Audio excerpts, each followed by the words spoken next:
तीन बहनों की लालची भाभी। करिश्मा, रेशमा और मनीषा तीन बहनें हैं। उनका एक भाई भी है, मयंक। मयंक अपनी बहनों को बहुत प्यार करता है, लेकिन मयंक की पत्नी सविता इस मामले में मयंक से बिल्कुल ही अलग है। वो अपनी ननदों का जितना बुरा कर सकती है उतना बुरा करती ही रहती है और अपनी ननदों पर हुक्म भी चलाती है। करिश्मा, करिश्मा, तुमने अभी तक नाश्ता नहीं बनाया? तुम्हारे भैया को ऑफिस जाने में देर हो रही है। हाँ भाभी, बस अभी बनाती हूँ। करिश्मा, तुम ये ढीलापन छोड़ दो। कल को पराये घर जाना है। वहाँ अगर तुम इस तरह से काम करोगी तो लोग क्या कहेंगे कि माँ ने और भाभी ने कुछ सिखाया नहीं। और तुम्हारी दोनों बहनें कहाँ हैं?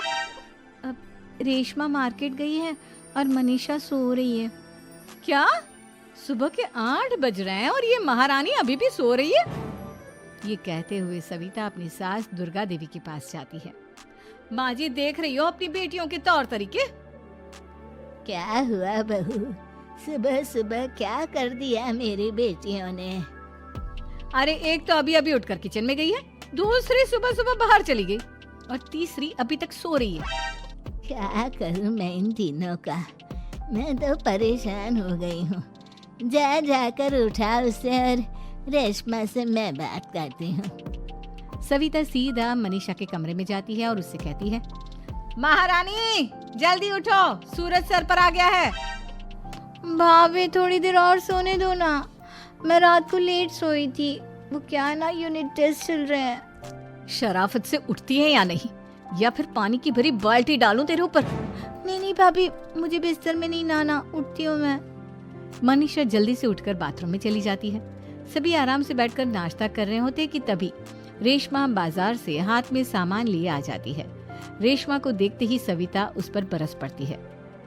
लो, आ गई महारानी। ऐसा भी क्या सामान लाना था जो सुबह आंख मलते ही बाजार की तरफ रवाना हो गई? भाभी, कल आप ही तो चीख रही थी कि घर का सारा सामान मुझे ही लाना पड़ता है, घर में किसी को भी किसी काम से कोई लेना देना नहीं है। अब मैं बाजार जाकर सामान ले आई तो आपको इस बात से भी तकलीफ हो रही है? देख रही हो माँ जी, अपनी बेटी की जुबान कैंची से भी तेज चलती है। और मयंक, आप तो कुछ कहेंगे नहीं अपनी लाडली बहन को। रेशमा, अपनी भाभी से ऐसे बात नहीं करते।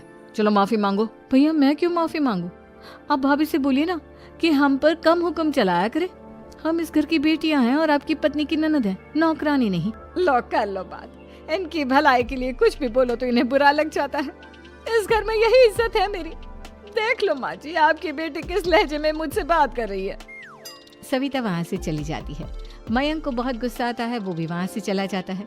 फिर करिश्मा रेशमा को समझाती है। रेशमा, तुम्हें भाभी से माफी मांग लेनी चाहिए थी ना। लेकिन दीदी, मैंने कुछ किया ही नहीं, तो मैं माफी क्यों मांगू? हाँ करिश्मा दीदी, रेशमा दीदी जैसे ही घर में आई भाभी ही उन पर चिल्ला रही थी। हाँ, मैं मानती हूँ कि गलती भाभी की थी। मैं तो इसलिए बोल रही हूँ कि भाभी ने माँ को तो पूरी तरह अपने वश में कर लिया है। वो हमारी बात सुनती ही नहीं। मयंक भैया हमारे लिए हमेशा खड़े रहते हैं, इसलिए उनकी बात का मान तो तुम्हें रखना चाहिए था ना। कोई फायदा नहीं दीदी, कुछ दिनों की बात और है, भाभी उन्हें भी हमारे खिलाफ भड़का देंगी। फिर वो भी माँ की तरह हमारी किसी बात का विश्वास नहीं करेंगे। इसी तरह सविता अपनी तीनों ननदों को किसी न किसी बात पर परेशान करती रहती थी। एक दिन मयंक अपनी तीनों बहनों के लिए गिफ्ट लाया।